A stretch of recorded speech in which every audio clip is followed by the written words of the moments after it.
Assalamu alaikum, welcome back to another video. My name is Yasser. We are going to talk about copywriting. Now copywriting के ऊपर बात करेंगे कि copywriting है क्या।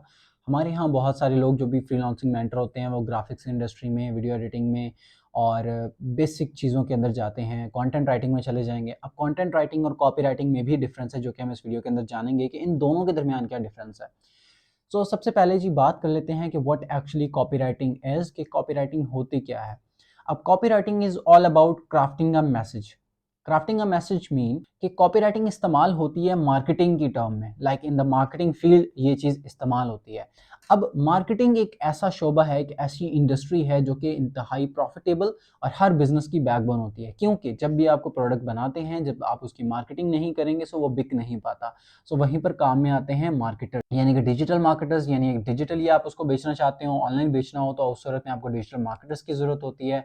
ऑफलाइन बेचना हो तो तब भी आपको मार्केटिंग टीम की ज़रूरत होती है जो कि एक मार्केटिंग प्लान बनाते हैं, एक मार्केटिंग स्ट्रैटेजी बनाते हैं ताकि आप अपने प्रोडक्ट को प्रमोट कर सकें। और प्रमोट होगा, प्रोडक्ट बिकेगा तो ट्रांजैक्शन होगी, ट्रांजैक्शन की मद में प्रॉफिट बनता है। So copywriting is the field which is very vast to explore.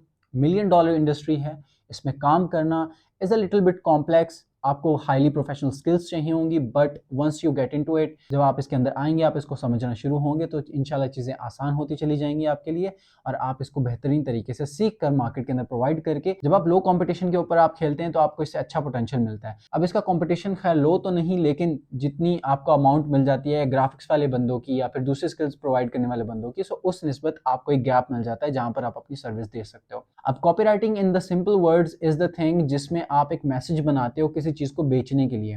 For example, मेरे पास ये पेन है तो मैं पेन की डिस्क्रिप्शन लिखता हूँ और मैं ये चीज लिखता हूँ कि ये पेन आपकी प्रॉब्लम कैसे सॉल्व कर सकता है। यानी कि ऐसा कंटेंट लिखना जिसको पढ़ने के बाद नेक्स्ट पर्सन के माइंड में जाए कि मुझे ये चीज खरीदनी है और उसको उस प्रोडक्ट के बारे में समझ आए, उस प्रोडक्ट का मैसेज बंदे के माइंड के अंदर डिलीवर हो, इसको कहते हैं कॉपी राइटिंग।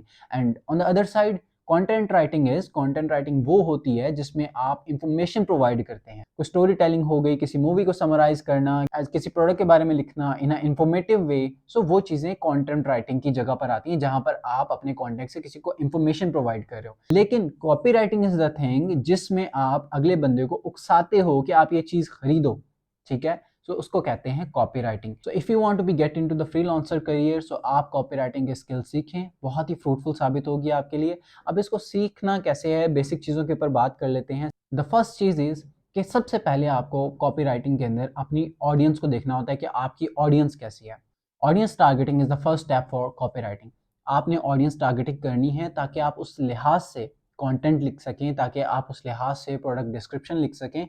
सो उस चीज़ को कैसे आप नोट डाउन करेंगे, ऑडियंस टारगेटिंग कैसे होती है।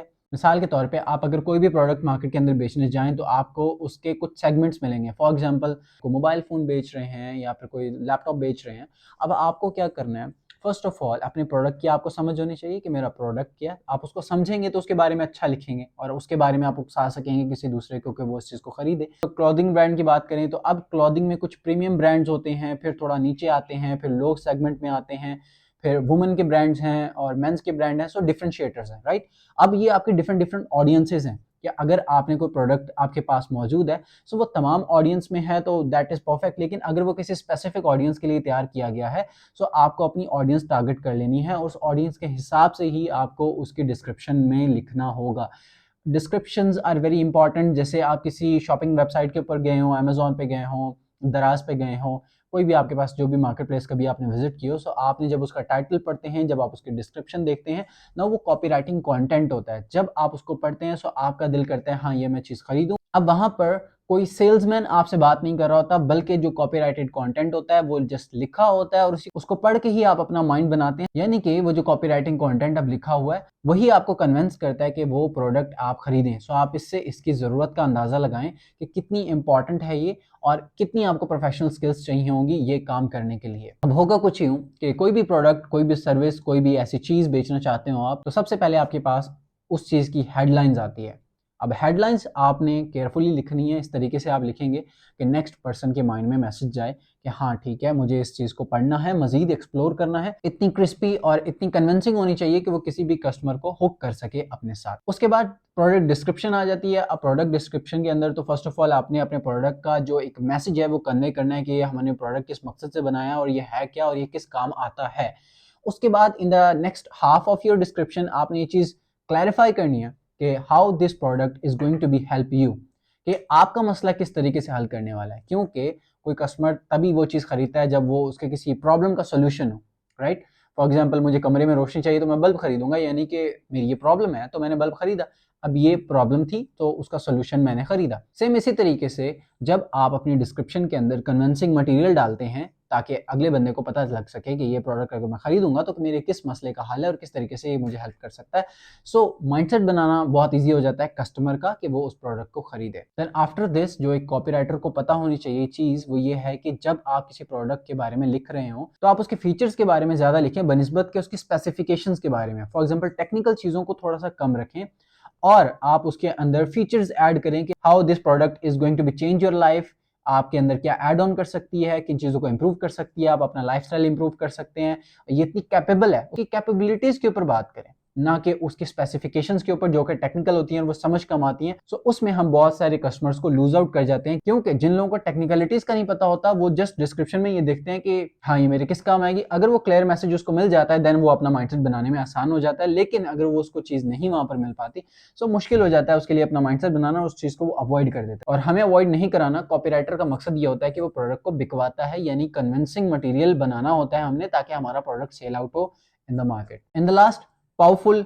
CTA बनाना, यानी कि कॉल टू एक्शन चीज बनाना। अब बहुत सारी जगहों पे आपने लिखा होगा sign up right now, buy right now, buy now. So इस तरीके की चीजें कहलाती हैं कॉल टू एक्शन। कभी आपने फेसबुक एड्स चलते हुए देखें, स्वाइप करते हुए देखें तो वहां पर लिखा होता है sign up now, buy it right now. So इस तरीके की चीजें कॉल टू एक्शन कहलाती हैं। और इसके साथ साथ कुछ जगहों पे लिखा होता है कि एक शॉर्ट टाइम डील है, यानी कि हफ्ते बाद खत्म हो जाएगी, लिमिटेड स्टॉक है। सो ये सारी चीजें कन्विंस करने के लिए लिखी जाती हैं। तो इसको कहते हैं copy writing and it is $1 million skill जो कि आप सीख के ऑनलाइन प्रोवाइड कर सकते हैं और अपनी अच्छी लिविंग अर्न कर सकते हैं। So this is it for today's video. इंशाल्लाह हम मिलेंगे नेक्स्ट वीडियो में। तब तक ख्याल रखें अपना। Have a great day. Allah हाफिज़।